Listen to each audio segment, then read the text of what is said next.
So we got some cool announcements. We got the PS5 finally had its event. We'll go into some of the breakdowns of what happened. So this is of actually from the PlayStation blog. This is Sid Schumann at PlayStation. So today was an exciting day for gamers around the world as the PlayStation 5 showcase granted us our first look at PS5 games under development and culminated with the reveal of the PS5 system itself, actually two PS5 systems. So let's stop there. So they did show off the box. We got two boxes really. What was your gut reaction to seeing that new PS5 model? That was kind of divisive. Um, I'm really glad they have a discless version. Yeah. Because the version with the disc, it's really ugly the way that kind of pops out. Um, I don't know. I was kind of surprised that it has a more traditional form factor. Considering Xbox is gone, so in this weird vertical um what's the word? Like a cooling tower, PC tower kind of thing, like an obelisk, whatever. Yeah, what's the like a jet engine almost kind of thing going Oh, like a on? turbine, or is that the no? That's not the right term. Yeah, yeah, yeah, yeah. Cylinder, Turbine. but Yeah, okay. that's correct. I'm reading the books too, Gavin. I'm smart up here. Yeah. I is smart also. Yeah. Um, so yeah, I guess I was a little surprised it was more traditional. Um, You say traditional, but I mean that console also looks like it's from Mars. Like it's such a radical change to what they have done, at least with the PS4, PS3. Like it's still somewhat of a traditional box, and this has a lot of like fins and extra little doodads. true. Yeah. One thing I did kind of hear is it's probably bigger than people think it is. Like you look at it Yeah, compared to that controller, it's a fucking monster. right. Um, and that was sort of surprising looking at like you look at the Xbox Series X, it's as people have pointed out, it's not that much bigger than a GameCube. It's sort of like a GameCube and a half size wise. So the fact that this thing is as big as it is, but really at the end of the day, I could care less about the way something looks. But I'm definitely glad they had the discless option. I think now is the time where I think that's going to be the more popular version, and I that's totally fine. See, I'm in the same boat. I'm really just going all digital. I have been for the past, I don't know, 5 to 10 years for sure. And then especially with PC gaming, it's like it's all digital, really. But as I read people's online, I'll see a lot of these prominent people on Twitter, like will put their own polls, like, "Hey, what are you thinking? Are you going all digital? Are you going with the disc version?" Mhm. And a lot of people are still holding on to wanting a physical disc drive. I didn't Sure. realize how important that is, just with like gauging online, gauging the temperature online. But it's still a Mhm. huge demand for people that want physical copies. Of course, if you don't have good internet, you definitely need the disc version of it. But there's a huge demand for these physical aspects of the console, which it's not for me. But I was just surprised how much in demand having an actual disc drive on that console is. Yeah, and it kind of comes down to like it's sort of easy to underestimate the amount of people that have really shitty internet that are just out in the boonies. Another big one thing is these consoles are huge with people in the military. They're stuck overseas. A lot of times you're stuck with nothing to do for long stretches of time, so they're playing a shit ton of video games, but they can't connect them to the internet. So Right. having the discs is really important. Although I had this thought today, so I understand that idea that people need the disc, because really the disc is just a way to bring the media to be copied on the hard drive. A lot of them are just still copied on the hard drive when you get the disc, but there's so many updates. Even if you have the disc version of it, can you go fully offline with these consoles? Like even for like system updates, does it stop you? Or some of the system updates on like the next wave of games, can you fully unplug your console and not be on the internet at all? It may depend on the game. Maybe some games like require like a day one update. I don't really know.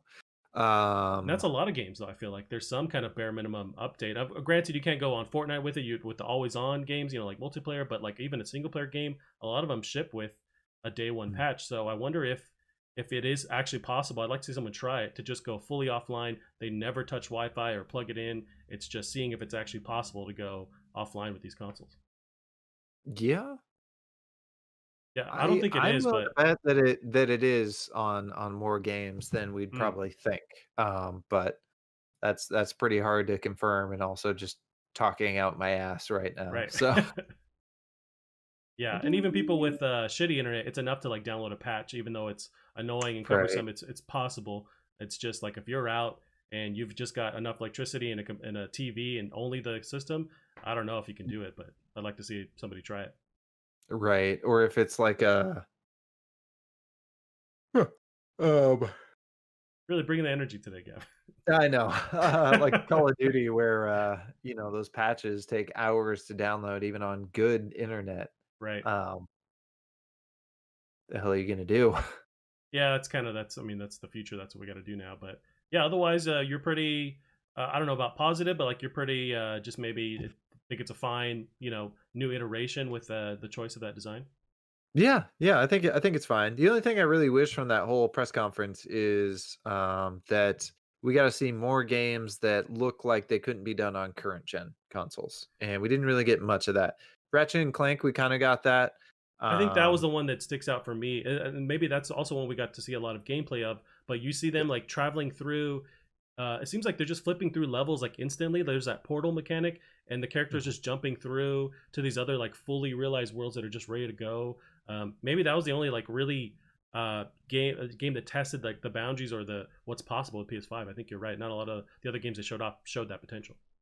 Yeah, yeah, and definitely afterwards, I know I watched Digital Foundry's video on it too. They had the same issue I did where, like, it was coming in, like, the live stream was coming in kinda low res, Mm, and everything looked kinda funky and was a bit choppy, and I'm glad there were other people that totally thought that when the people were talking, doing the talking heads thing, yeah, I totally thought they were gonna be CG because there was something about everyone that looked a little fake, right, a little kinda uncanny valley, so I think a lot of people were expecting them to turn out to be, uh, rendered in PlayStation 5, right, uh, but no, everyone just looked weird, which is probably a bigger testament to, this is something we're trying to pull off during COVID. We can't right. give everyone proper lighting. Yeah. Um, Yeah, I saw that same thing online. People where there was conspiracy theories like, oh, were they all CGI? What was the deal? But I think you're right. It was just the fact of they sent lighting kits, what have you, to people's houses to light them, and I think they did an over kind of manipulation on top of that to really make sure it was all unified. And I think that's what ended up with this weird visual look.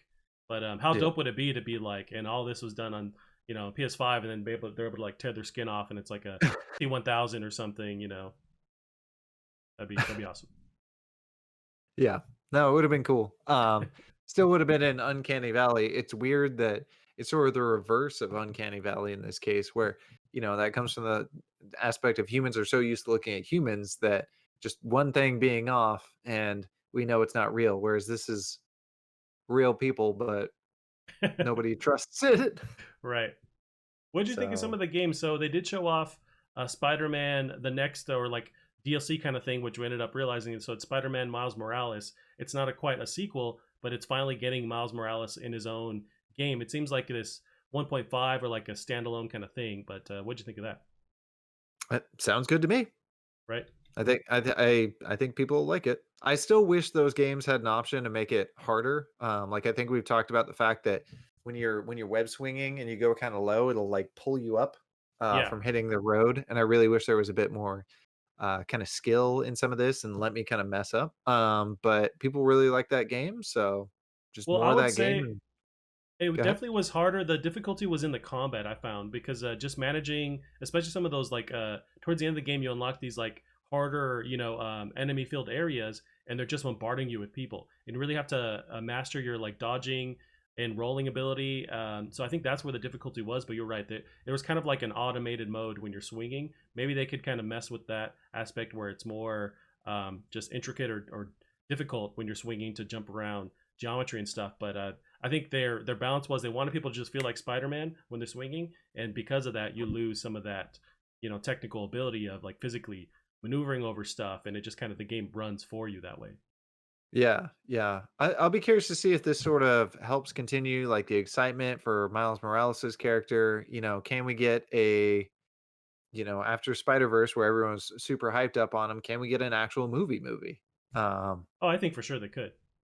yeah, and will Childish Gambino get to play? Now, I don't know if he still looks like back when people were really pitching it, he looked a lot younger. That was kinda like Yeah, his early Community days. He probably would have done better, but, he's a bit older now. I know he does have a cameo. He's in that last one of the last Spider-Man movies. He plays like a friend who's actually tied to Miles Morales. Like in the comic, he's like the uncle of Miles Morales. So he oh, exists in really? that universe now. But I think he's just too old to be maybe an older, grizzled Spider-Man Miles Morales Yeah. version. But yeah, but he is in it, but he's just not Miles Morales.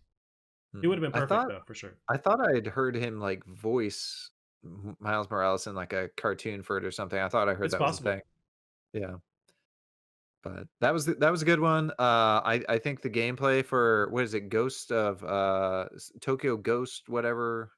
Oh yeah, let me Um, look that up. It's like a something wire, right? Ghost Wire, is it? Ghostwire, yeah, Yeah. Ghostwire Tokyo. I thought the gameplay looked really fun. That was definitely not what I was expecting. Sort of the first person spell casty, combat heavy game. That Right. seems like it'll be a blast. And I'm sure it's really fun too. I don't know if PlayStation VR is still going to be a thing. Maybe not, probably not. I don't know. It did have the whole 3D camera thing, but So do you think that the gameplay would work very well in VR? I feel like it's a lot going on where no you idea. can't move normally, and then also there's that like terror aspect of it because this is also the devs who do Evil Within. So and there's in that trailer there's like these switching between dimensions and stuff. That would just be too terrifying. But maybe they could get like the weirdness of moving around in VR, or that can add to the terror in the game as well. Yeah, I don't know. How'd you kind of feel about that? That game in particular, Mhm. super dope. It looks right up my alley. I really liked the. I don't know if you can play the whole game in first person, but I never liked the. I just didn't take very well to the Evil Within franchise. But this seems like Oh, a whole new like, just way of doing it. I trust their ability to create a game and the deep components. But like this really calls out to me more. It's this weird cyberpunk kind of noir Tokyo, and if you got the whole weird dimensional ghost stuff going on, it seems really dope. Very much like Skyrim with like the potions, the stuff you're casting. I'm really anticipating this. I don't know if this is something that can't be done on PS4. I feel like it could, but the visuals are really nuts. I'm sure it's gonna I really. think it's gonna be cross-gen. It looked It's pretty possible. cross-gen to me. Most of the games I would say looked cross-gen. Yeah, I think that's the reality. Is a lot of this stuff probably could be done on PS4. But yeah, they also showed off Horizon Zero Dawn. The next one, it's like West Coast something, West Coast Choppers. It's Horizon. Journey to the West or something like Yeah, that? Journey to the West. Yeah, that one looked really, really dope, really beautiful. I don't know if it can't be done on PS4, but I think that's a reality of just as we're transitioning into next gen. There's going to be those ones that are full on. They were developing it, 4 or 5 years ago, so it can be next gen right out of the gate. But some of these are probably could be done a little bit, on current gen consoles. But that one Forbidden looked West. Forbidden West. Okay, that one looked really dope. Really, just beautiful. Them just firing on all cylinders. Guerrilla Games. I can't wait for it. I love the last Horizon, so I just want more of that. Yeah, and I think that one for sure was, PS5 only. I know kinda what people were noticing is there was a lot more just stuff, a lot further distance, even though the last one had big distances, a lot more foliage. Yeah. Um, so that's definitely gonna be a showcase. Another big one I think will be a good showcase, and obviously, the people at Gorilla know what the hell they're doing to make a fantastic visual. Another company that could knock it out the park is IO Interactive, with Hitman. Uh, Oh right. those games are always stupid pretty. Hmm. So that's gonna be, oof, a Yeah, I lot think of they showed off. details. Did they show off? I want to say it was a cinematic trailer, right? But at the same time, they're gonna you know do a great job, bang up job on it because yeah, you mentioned those all the other games are super beautiful, especially on PC. So this is them being able to basically turn all the bells and whistles on for like a PS5 version, I imagine. Yeah, no, it's gonna look incredible. I think one of the big show stealers though, if not Horizon Zero Dawn, I would say the show stealer was Resident Evil 8. What do you think of that one? That was a fucking dope trailer. Right? When they did the whole, like, village thing, or, like, I mean, because I could definitely tell with the way they animate their faces, it felt to me like Resident Evil, that Yeah. engine. But when they pulled up village, everyone was sorta, "Oh, it's not," and then they did the thing, and it Yeah. was, oh, that was so fucking sick. Um, Yeah, that's a game that's top of my list for sure. Like I love the last one. I came to it late. I thought I was too scared to play it. Turns out it wasn't as scary as I thought, and I had a blast playing it. The puzzles and the gameplay, the combat. And so to see this, like, I'm fully on board. I love these remakes, but I really want to see them pushing that whole genre forward and doing new stuff, taking chances. And this seems like that. There's like werewolves going on. There's a crazy witch that apparently follows you. They're back in this like European setting with these weird castles, and I'm fully on board. A lot of this stuff leaked a couple months ago, like the concepts leaked, and it seemed like that's exactly what happened. We learned that there was possibly werewolves and that kind of thing. Yeah, I'm super on board. Right. If this is in VR, I want nothing to do with it. I just want to play this in a normal fashion. But yeah, I'm I really think I stoked think for that's this. one of those things too with like Resident Evil leaks is like you can just say anything and it could be possibly true. Like Right. you gotta take every single one of those things with a grain of salt. Yeah. I think Yeah. the gameplay they showed off did look. It still looks like it's locked in that current gen kind of status, but there was really high resolution textures. So I mean, I think that's the benefit. If it is cross gen, it's still you're getting the best version of this with all the just the textures turned up, the particles turned up. So I'm on board with it.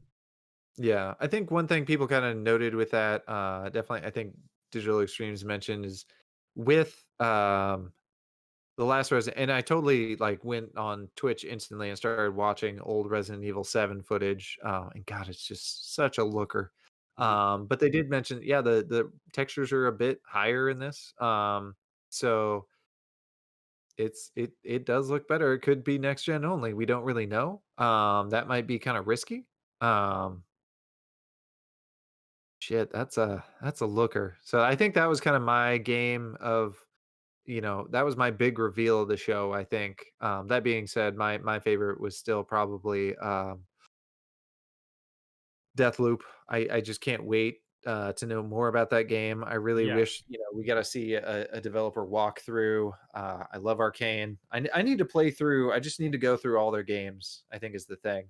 Um, yeah, I need to do that as well. I kind of the last week or so, I did dabble more into Dishonored, kind of chipping away at that save, but I just got distracted or whatever. But I do love the mechanics they built, and this with Deathloop, it looks a lot like Dishonored in the fact that you're zipping around. You still have that teleportation ability. You have your powers, but there's maybe more emphasis on like shooting on that aspect of it, which I'm down for. I love the. I'm looking at the trailer now. They're building this like it's almost like Quentin Tarantino, like grindhouse, like aesthetic to it, which is super dope. Yeah, I mean they're really scratching that itch for me. So I don't think they gave any indication on a date for this. I feel like we're still at least a year, maybe a year and a half out. But yeah, I can't wait. yeah. My guess would be a year. That would be my guess. And that Yeah, definitely there was nothing about that that looked next gen. That looked like a current gen game, which is fine. right. And my PC may actually be able to handle it, hopefully. Um, but it looks cool. I think it's got a neat system. I'll be really curious to know. They mentioned you have 8 targets to kill. I do wonder if you have to do it all in one run. And I Interesting. wonder if they not necessarily took inspiration, but there's that kind of rogue-ish like mode in On Prey. in Prey, and I wonder if that was sort of an experiment, and if they're going to be taking some elements from that and putting it into this. And I also thought it was kind of cute in that trailer how it seems like the bad guys are just sort of partying until you show up in the room. Yeah. So that'll be fun every time you're busting through a door and Right. like a record scratch or something. Yeah, exactly. Yeah, that's another one I can't wait for. I trust everything they do. I want them to just take more chances, create these new properties because they're just so good at it. I don't want them to be stuck or feel like they're stuck creating a sequel to stuff. Like just let it rip because they're always learning from each title and kind of bringing those mechanics in, dropping mechanics, and so yeah, I love what they're doing over there.